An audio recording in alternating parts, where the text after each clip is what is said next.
ces femmes ne seront ni des épouses, ni des amantes, ni des mères. Une femme peut-elle accomplir son destin, atteindre son épanouissement parfait, sans avoir connu l'union avec l'homme, sans avoir mis d'enfant au monde? Seule leur joie qui demeure et leur paix qui dépasse toute compréhension pourraient nous répondre.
Quelques grands monastères abritent 100 ou 200 moines, beaucoup ne réunissent qu'une poignée de disciples autour de leur maître.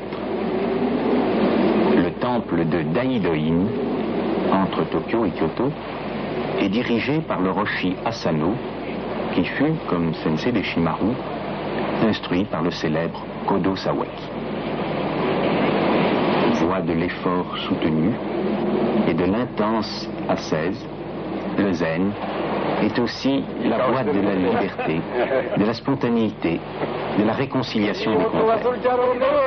Le rire des maîtres zen est célèbre et les moines connaissent le prix de la récréation. La recréation, au sens étymologique du terme. Si le sage, l'adulte parfait, n'a plus rien en lui d'infantile, il est aussi pareil à un petit enfant, heureux, joyeux, libre, comme un petit enfant. Les années de zazen ont fait jaillir en lui la source de la vie.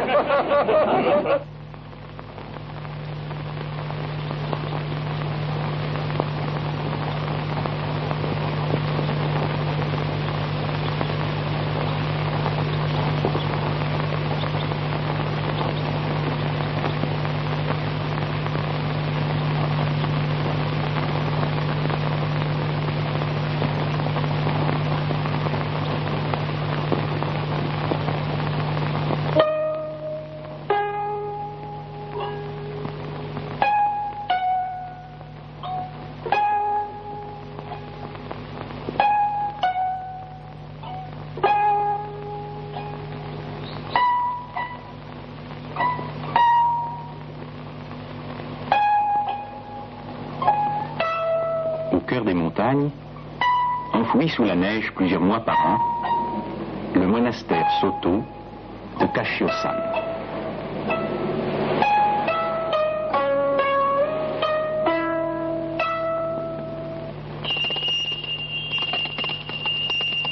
Si les moines zen travaillent, et travaillent même beaucoup, ils ont aussi conservé des origines du bouddhisme, la coutume de se rendre en ville pour y mendier du riz ou de l'argent.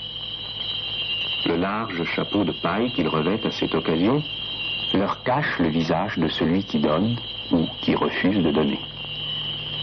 Il est vrai aussi que parfois, tous les moines sont invités à manger ensemble par un homme riche.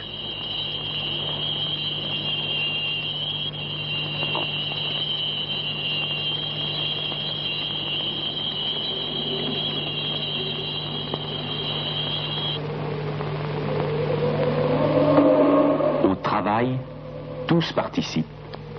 Et, vu avec les yeux de ceux qui ne voient que les choses visibles, la vie est rude, très rude, la vie est dure, très dure, dans un vrai monastère zen. Mais nous sommes loin, oh oui, bien loin de toute trace de masochisme, de souffrance morbide, de déséquilibre. Tous les dynamismes de l'être, tous les aspects de l'existence, tous les besoins profonds de notre nature humaine sont harmonisés, assumés, intégrés, transformés, transcendés. Sous la responsabilité de l'abbé, qui participe lui-même à ces agapes fraternelles, le saké, de l'alcool, oui, la boisson nationale des Japonais, pénètre parfois au monastère.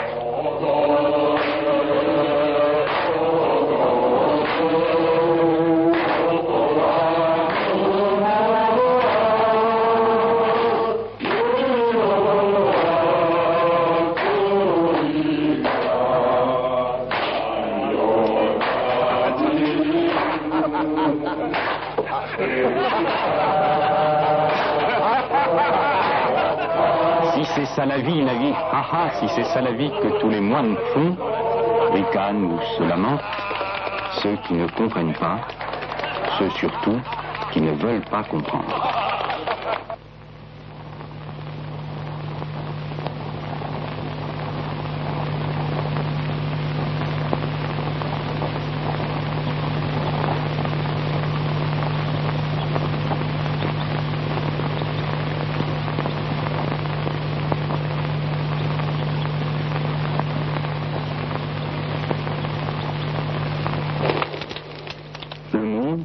L'ensemble du monde change et change très vite depuis la fin de la dernière guerre mondiale. Le mariage des prêtres est à l'ordre du jour dans le catholicisme. Il l'est aussi dans le bouddhisme zen.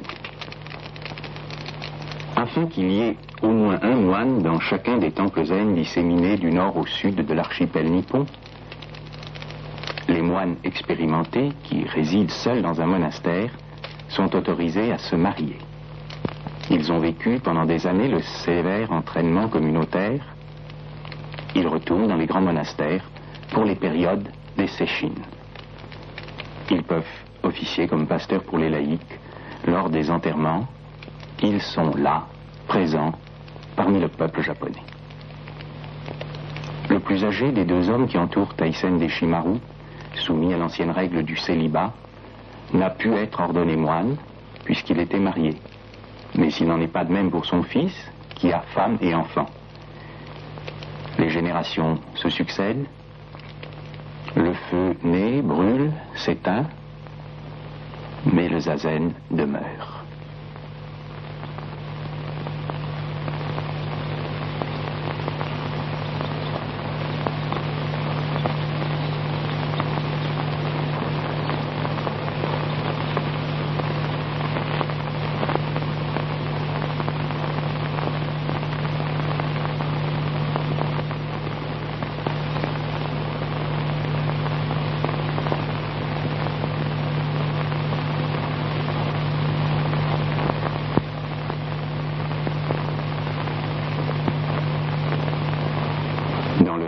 Aussi, comme dans le Soto, un homme et une femme peuvent chercher ensemble l'unique réalité, l'unique vérité, le royaume qui est au-dedans de nous.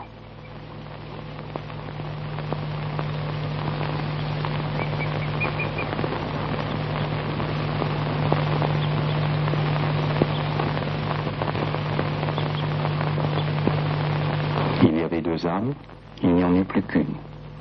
Comme sont un, toujours et partout, le maître et le disciple.